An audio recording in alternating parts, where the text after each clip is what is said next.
మన దేశంలో హిందూ సాంప్రదాయం ప్రకారం గోవులను పూజిస్తుంటారు. గోవులను మన ఇంటి మనుషులతో సమానంగా చూస్తుంటారు.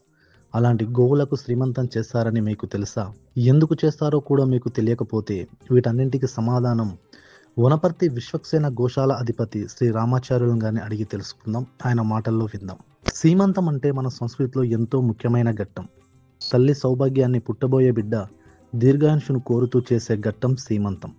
కడుపులోని బిడ్డ ఆరోగ్యకరంగా ఎదగడానికి తల్లి శారీరక, మానసిక ఉల్లాసం ఎంతో అవసరం.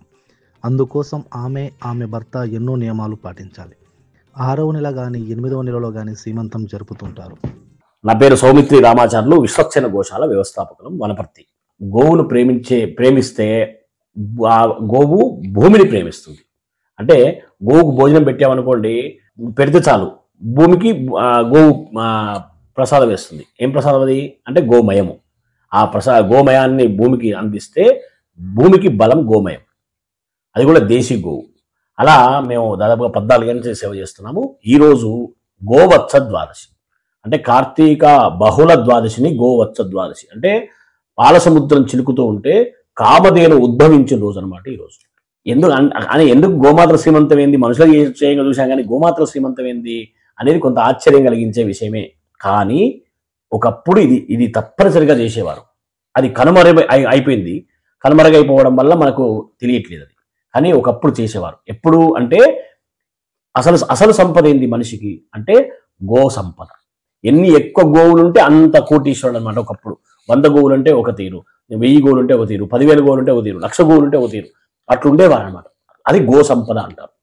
ఆ సంపద అన్నప్పుడు ఎప్పుడైతే గోవు గర్భంతో ఉందో అప్పుడు వాళ్ళకి ఇంకో సంతానం కలుగుతుంది, ఇంకో సంపద పెరుగుతుంది కదా, అప్పుడు వాళ్ళకి చాలా ఆనందం కలిగేది అనమాట. అరే ఇంకో సంపద పెరుగుతుంది మాకు అన్నప్పుడు ఆ గోమాతకు శ్రీమంతం చేసేవారు ఆనందంతో.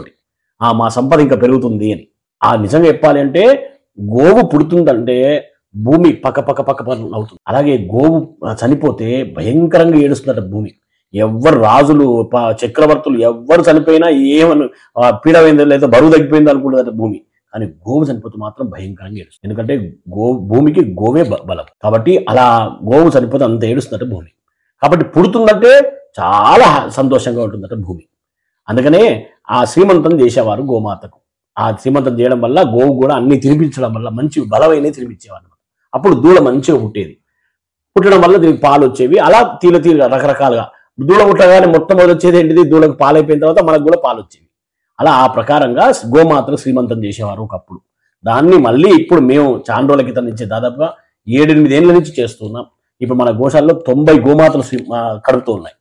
వాటన్నిటికి కూడా శ్రీమంతం చేస్తున్నాం. గోమయ ప్రమిదలతోటి ఈ ప్రమిదలు దీంట్లో నూనె వేస్తే ముందుగా దీపం అవుతుంది, తర్వాత హోమం అవుతుంది, మొత్తం కాలిపోతుంది, తర్వాత ధూపం అవుతుంది, తర్వాత భస్మం అవుతుంది, తర్వాత దీన్ని బ్రష్ కూడా వేసుకోవచ్చు ఈ పొడితోటి. ఒకప్పుడు ఎందుకంటే బ్రష్ వేసుకోవాలి దీన్ని.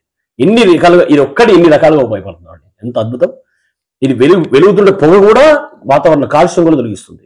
అది కూడా గోమయంతో తయారు చేసింది, అది మన గోశాలలో. కాబట్టి ఈరోజు గోమాతల శ్రీమంతము, దీపోత్సవము అని మన గోశాలలో చేయడం జరుగుతుంది.